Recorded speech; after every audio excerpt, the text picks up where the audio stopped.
नाज़रीन, मैं हूं डॉक्टर आमिर हमीद अत्तारी। मेरे इस चैनल को प्लीज सब्सक्राइब कर दीजिए। बिस्मिल्लाहिर्रहमानिर्रहीम, अस्सलाम वालेकुम। मेरा मौजू है घुटनों और तमाम जोड़ों का दर्द यानी अर्थराइटिस की वजूहात और उसका इलाज। नाज़रीन, दुनिया में लाखों लोग इस मर्ज में मुब्तला हैं। हड्डियों के जोड़ों में, जैसे कि घुटने के दरमियान जोड़ों की हड्डियों को आपस में रगड़ से बचाने के लिए कुदरती तौर पर दो चीजें होती हैं। एक चीज हड्डियों के लिए एक रबर की तरह का कुदरती तकिया होता है जिसे कार्टिलेज कहते हैं। इस कुदरती तकिए की वजह से हड्डियां हर तरह का दबाव बर्दाश्त करती हैं और उठते बैठते चलते हुए आपस में रगड़ से बची रहती हैं। लेकिन उम्र बढ़ने के साथ या किसी बीमारी से हड्डियों का ये कुदरती सिरहाना घिस घिस कर खत्म हो जाता है और हड्डियां आपस में टकराना शुरू कर देती हैं, जिससे घुटनों में या दूसरे जोड़ों के अंदर सोज पड़ जाती है और शदीद दर्द शुरू हो जाता है। नाज़रीन, आम दवा खाने से वक्ती तौर पर यह दर्द ठीक हो जाता है और दवा का असर खत्म होते ही दोबारा दर्द शुरू हो जाता है।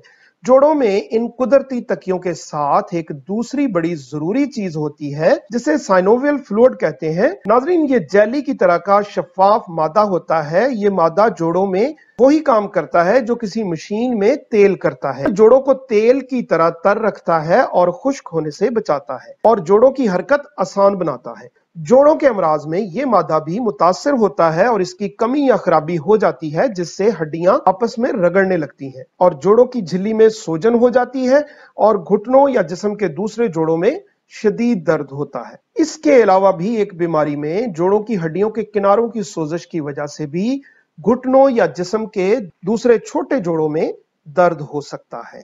अब इलाज की तरफ आते हैं। नाजरीन, इलाज के लिए आपको 3 काम करने हैं और इस वीडियो के भी 3 हिस्से हैं। हर हिस्से में आपको एक तफसील बताई जाएगी, लेकिन याद रखें इलाज के लिए ये तीनों काम करने जरूरी हैं। पहला काम यह है कि घिसे हुए और दर्द करते जोड़ों की कार्टिलेज को यानी उस कुदरती सिरहाने को दोबारा पैदा किया जाए। नाजरीन, इसके लिए आप रोजाना ऐसी खुराक लें जिसमें या तो कार्टिलेज मौजूद हो या घिसे हुए जोड़ों की कार्टिलेज को दोबारा पैदा करने की ताकत हो। इसके लिए आप इनमें से किसी एक गोश्त का सूप रोजाना पाबंदी से सुबह शाम लेते रहें। मुर्गी के पंजे, गाय की दुमची, बकरे गाय या शुतुरमुर्ग के फेफड़ों की नाली, छोटे या बड़े गोश्त की सिर्फ हड्डियों का ऐसा सूप जिसे कम से कम 12 घंटे चूल्हे की हल्की आग पर पकाया गया हो। इनमें से जो भी सूप आप बनाएं, इसमें काली मिर्च, सुर्ख मिर्च, हरी मिर्च, हरा धनिया, हल्दी, अदरक, लहसुन, प्याज और थोड़ी सी खुश्क मेथी जरूर डालें। लेकिन ये तमाम चीजें खालिस जरूर हो। अगर गर्मियों का मौसम हो तो अदरक की मिकदार जरा कम रखें। इसके अलावा इस सूप का टेस्ट बढ़ाने के लिए आप इसमें खालिस पिसा हुआ गरम मसाला भी डाल सकते हैं। जो सूप भी आप बनाएं, इसको पकाने के बाद आखिर में 1 रकाबी सूप यानी तकरीबन 1 कप सूप में आधा चम्मच जैतून का तेल और हो सके तो आधा चम्मच खालिस देसी घी भी डालें।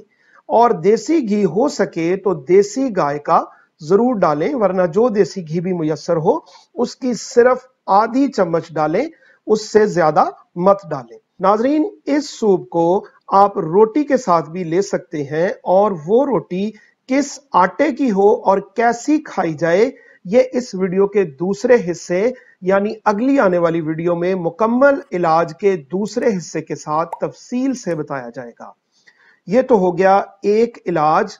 अभी 2 इलाज बाकी हैं जो इस सूप वाले इलाज के साथ साथ बहुत जरूरी हैं और इनकी तफसील आपको इंशाल्लाह अगली वीडियोस में बताई जाएगी। उतनी देर तक आप ये इलाज शुरू करें और इसका असर मुझे कमेंट करके जरूर बताइएगा।